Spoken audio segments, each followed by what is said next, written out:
Durga kitchen. ఈరోజు మనం చేసుకోబోతుంది అల్లం నిల్వ పచ్చడి. ఇది ఎలా తయారు చేయాలో చూపిస్తాను. చాలా టేస్టీగా ఉంటుంది. ఇడ్లీకి తినొచ్చు, దోశకి తినొచ్చు, మళ్ళీ ఎప్పుడైనా మనం నోరు బాగాలేకపోతే అన్నంకు అలా తినొచ్చు. చాలా ఫీవర్ వచ్చినప్పుడు తినొచ్చు. ఇది మనకు చాలా జలుబు చేసిందంటే కూడా తింటే ఇది మనకు మంచిగా అవుతుంది. చాలా బాగుంటుంది. చూపిస్తానండి. ముందుగా అల్లంను పీల్ చేసుకొని మంచిగా ఒక 2-3 టైంలు కడుక్కోవాలి. దీన్ని కడుక్కొని బాగా తడి అంతా పోవడానికి ఆరబెట్టుకోవాలి. అండ్ ఆరబెట్టుకున్నాక దీన్ని మనం రెడీ చేసుకోవచ్చు. నేను చూపిస్తానండి. ఇప్పుడు వీడియోలోకి వెళ్ళిపోదాం. ఏదన్నా ఒక కప్పు ఇప్పుడు నేను ఒక బౌల్ తీసుకున్నాను. దీని నిండా సమానంగా అల్లము, సమానం చింతపండు, సమానంగా బెల్లము, అదే బౌల్ నిండా సమానంగా ఇది చింతపండు అంతా క్లీన్ చేసుకొని పెట్టుకున్నది. అంత కొత్తది వేస్తే బాగుంటుంది. ఇంకా మేము కొత్తది తేలేము. ఇది పాతది అయిపోయిందాక కొత్తది తెస్తే ఇంకా పాతది వాడలేమని ఇంకా పాతది అయిపోయినాక తెద్దామని తేలేము. అందుకు ఇది పాత చింతపండు, అందుకే నల్లగా ఉంది. అందుకు ఇంత స్టోరీ చెప్తున్నాను. దీంతో సమానంగా ఇలా బెల్లము. ఇంకా ఇప్పుడు చూపిస్తాను ఇలా. ఇప్పుడు ఒక గిన్నెలకు తీసుకోవాలి. దానికి సరిపడినంత వాటర్ తీసుకుందాము.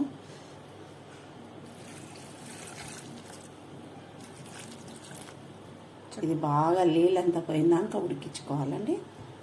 పోసుకొని 2 సార్లు కడుక్కోవాలి. కడుక్కున్నాక అప్పుడు స్టవ్ మీద ఉడకబెట్టుకుందామండి. స్టవ్ మీద కడాయి పెట్టుకుందాము. స్టవ్ ఆన్ చేసుకుందాం. ఫస్ట్ 1 స్పూన్ శనగపప్పు, 1 స్పూన్ మినపప్పు,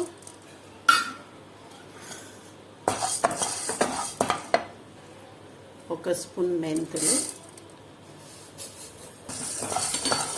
2 స్పూన్ల ధనియాలు. ఇవి కొంచెం దూరగా వేయించుకోవాలండి.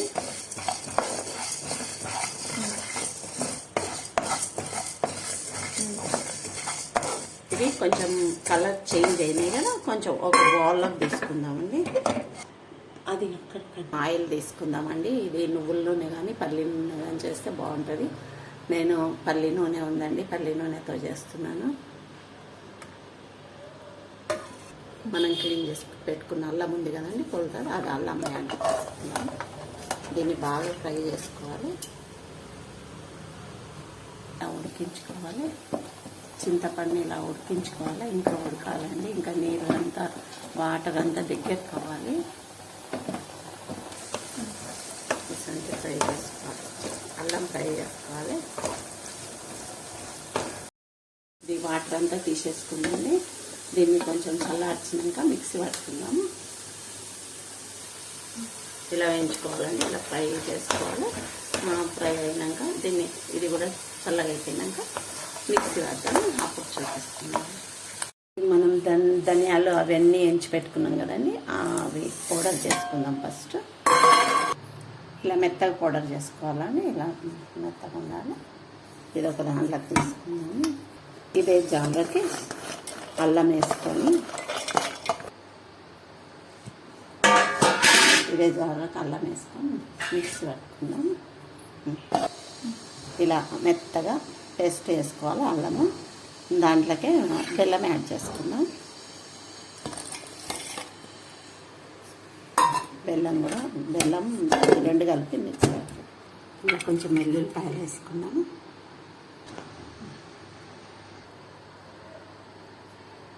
ఇలా మనం మెత్తగా పేస్ట్ వేసుకోవాలి. ఇలా ఒక బౌల్లోకి తీసుకోవాలి. ఇదే జాలకి చింతపండు పేస్ట్ తీసుకున్నాము. ఇది కూడా మిక్స్ పెట్టుకున్నాము. ఇలా మిక్స్ పట్టుకున్న చింతపండు ఇంకొద్దిసేపు నూనెలా పెంచుదాము. అందులో ఏమన్నా వాటర్ గిడ ఉంటే పోతుంది, అది నిల్వకుండేది కదా. అందుకే కొంచెం నూనెలా ఫ్రై చేసుకున్నాము. ఇది అల్లం వేయించిన ఆయిల్ ఉంది కదా, అదే ఆయిల్లో ఫ్రై చేస్తాం.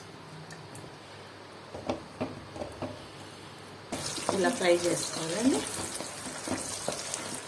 కొంచెం వాటర్ అంతా ఇది వాటర్ పోయేదానికి అబ్జర్వ్ చేసుకోవాలి. మనకు అర్థమవుతుంది వాటర్ పోయిందా లేదా అని. ఇప్పుడు దీంట్లోకి అని తీసుకొని పసుపు వేసుకున్నాము. వాటర్ అంతా పోయిందండి, మంచి స్మెల్ వస్తుంది. దీంట్లోకి అల్లము బెల్లం చేసిన పేస్ట్ ఉంది కదా, కలిపింది, అదే పేస్ట్ వేసుకుందాం. ఇలా మిక్స్ చేసుకుందాం అంతా.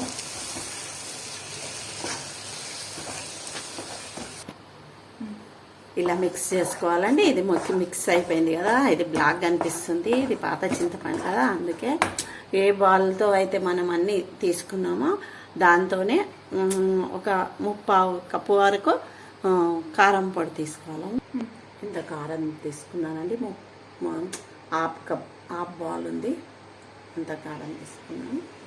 ఎందుకంటే సొంటి బాగా కారం ఉంటుంది కదా, అల్లం కారం ఉంటుంది కదా, అందుకు ఇదంతా. దీనిలోనే ఒక 4 స్పూన్లంతా ఉప్పు కావాలంటే మళ్ళీ మనం వేసుకోవచ్చు టేస్ట్ చూసినాక. దీనిలో అన్నీ పౌడర్ చేసుకున్నాం కదండి, ఆ పౌడర్ కూడా అంతా కలుపుకోవాలి. దీనికి చట్నీకి సరిపడా ఆయిల్ పోపు వేసుకుందామండి. ఇక్కడ స్టవ్ మీద కడాయి పెట్టుకున్నా, ఆయిల్ తీసుకుంటున్నా. నేను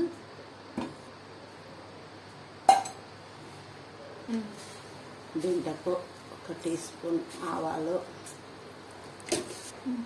1 టీ స్పూన్ జీలకర్ర,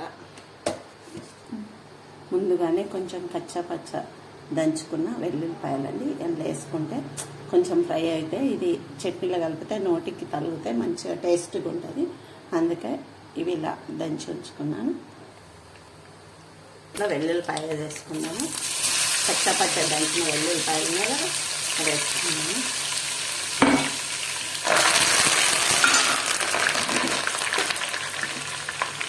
కొంచెం ఫ్రై అయినాక ఇది కొంచెం కూలింగ్ పోయినాక, వేడి పోయినాక దాంట్లో పోసుకున్నాను. కూలింగ్ అయినాక మస్తు స్మెల్ వస్తుందండి, గుమ్మగుమ్మలు ఆడిపోతుంది, అవుతుందండి, చాలా బాగుంది.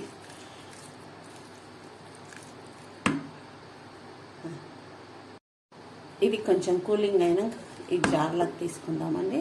ఇది కొంచెం కూలింగ్ కావాలి, కొంచెం వేడిగా ఉంది. రెడీ అయిందండి, ఒక జార్లోకి తీసుకుందాం.